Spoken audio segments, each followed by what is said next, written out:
আসসালামু আলাইকুম ওয়া রাহমাতুল্লাহ। প্রিয় দর্শক, আশা করি সবাই ভালো আছেন, সুস্থ আছেন।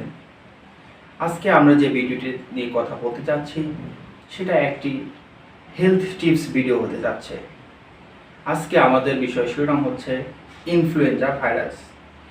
ইনফ্লুয়েঞ্জা ভাইরাস এখন বিশ্বব্যাপী একটি মারাত্মক ভাইরাস। এই ভাইরাসের কারণে প্রতি বছর হাজার হাজার লোক মারা যাচ্ছে। আমাদের দেশটাও এর ব্যতিক্রম নয়। আমাদের দেশেও প্রতি বছর প্রায় 15,000-এর উপরে লোক ইনফ্লুয়েঞ্জা ভাইরাস দ্বারা আক্রান্ত হয়ে মারা যাচ্ছে। আপনারা বলে থাকি প্রতি বছর বিভিন্ন কারণে এই ফ্লু ভাইরাস আমাদের দেশে আক্রান্ত করে থাকে। তো কিভাবে আমরা ফ্লু ভাইরাস থেকে আক্রান্ত হওয়া থেকে রক্ষা পেতে পারি? তো আসুন জেনে যাওয়া যায় কোন কোন পেশেন্টের ক্ষেত্রে এই ফ্লু ভাইরাস দ্বারা আক্রান্ত হওয়ার সম্ভাবনা ঝুঁকি মাত্রায় বেশি থাকে। যে সকল পেশেন্ট কার্ডিয়াক প্রবলেমে থাকেন সে সকল পেশেন্ট ঝুঁকি মাত্রা থাকে। শিশুরা থাকে, ইল্ডার পেশেন্টরা থাকে, ওমেন্স যাদের প্রেগনেন্সি অবস্থা থাকে তাদের সম্ভাবনা বেশি থাকে। এছাড়া ডায়াবেটিক পেশেন্টদের থাকে। হার্টের পেশেন্টদের ক্ষেত্রে সবচেয়ে বড় যে সমস্যা হয়ে থাকে, ইনফ্লুয়েঞ্জা ভাইরাস হার্টের ভেইনে ক্লটিং তৈরি করে। ক্লটিং তৈরি করার পরে হার্টে অনেক সময় ব্লক করে দেয়, যার কারণে যে কোনো কার্ডিয়াক পেশেন্টের জন্য influenza virus serious side effect দেখা দেয়, সিরিয়াস প্রবলেম দেখা দেয়।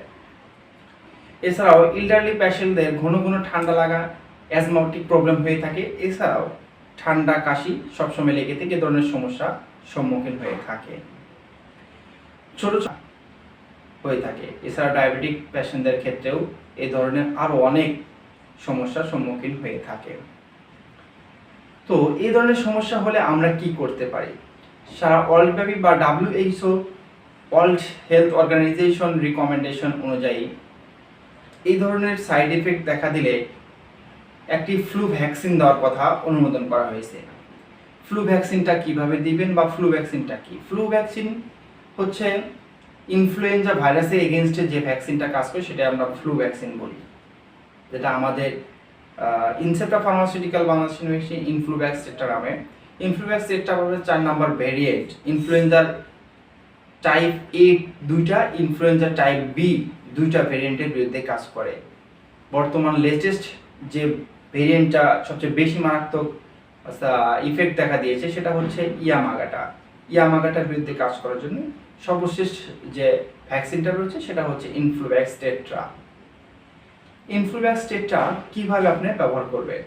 ইনফ্লুভ্যাক্স টেট্রাটা প্রিফিল্ড সিরিঞ্জ আকার রয়েছে। এই ইনফ্লুভ্যাক্স টেট্রাটা প্রিফিল্ড সিরিঞ্জ আকার রয়েছে। শুধুমাত্র সিরিঞ্জের সাথে একটি নিডেল সংযুক্ত করে আপনি ডিপ মাসেলে এটা পুশ করতে পারে। ডোসেজ গাইডলাইন কিভাবে ইনফ্লুভ্যাক্স টেট্রাটা আপনি দিবেন? 6 মাস থেকে 8 বছর বয়সের যে কোনো মানুষকে আপনি 2টি ডোজে ইনফ্লুয়েঞ্জা টেট্রা দিবেন। প্রথম যে কোনো দিনে একটি ডোজ এবং প্রথম ডোজের 4 সপ্তাহ পরে আরেকটি ডোজ। 8 বছর থেকে অ্যাডাল্ট যে কোনো এজের জন্য ডোজেস গাইডলাইন হচ্ছে ইনফ্লুয়েঞ্জা টেট্রা প্রতি বছর একটি করে দিতে হবে। প্রতি বছর একটা দেওয়ার কারণ হচ্ছে যেহেতু ফ্লু ভাইরাসটা প্রতি বছরে চেঞ্জ হওয়ার সম্ভাবনা থাকে, যতক্ষণ পর্যন্ত না ফ্লু ভাইরাসের স্ট্রেইনটা চেঞ্জ হয় ততক্ষণ পর্যন্ত ওই একটি পূর্বের ভ্যাকসিনটি ব্যবহার করা যেতে পারে। তো থ্যাংক ইউ সো মাচ আমাদের সাথে থাকার জন্য। আশা করি ভিডিওটি আপনাদের ভালো লাগবে।